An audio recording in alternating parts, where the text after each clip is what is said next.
So, caregiver plan. This is something, again, I encourage you to really externalize this, whether it's just writing it down or typing it into a computer. Think about some what ifs ahead of time. If you're doing it for yourself, okay, who would I like to care for me? And in your head, start thinking, are they going to be willing to care for me? Right? That's a part of the equation as well.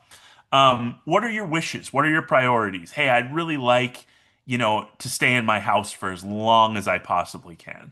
Or just keep me out of a nursing home, but if I have to go to assisted living, that's fine. Or, hey, whatever care I need, just put me there and I'll deal with it.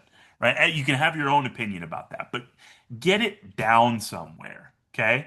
And think about, hey, the cabin up north. I inherited that from my mom and dad.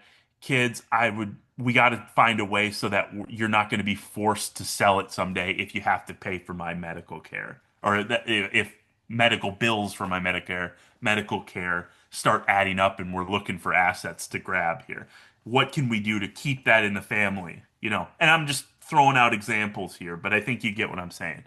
And it allows not just you to clarify your thoughts, but it allows the caregivers to really get a clear picture of what your thoughts are. And again, how can you expect them to do what you want if you haven't clearly communicated what you want?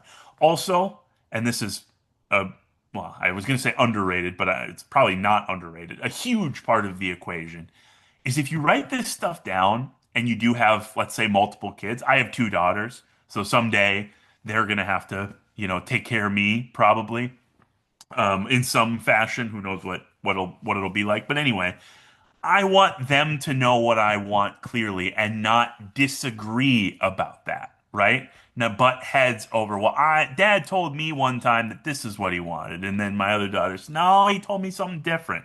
I mean, hopefully I'm consistent enough over time, but you get talking, you say one thing one time, they take it one way. If it's in writing, they can't argue about it. Or as we all know, they still can argue about it, but it's harder.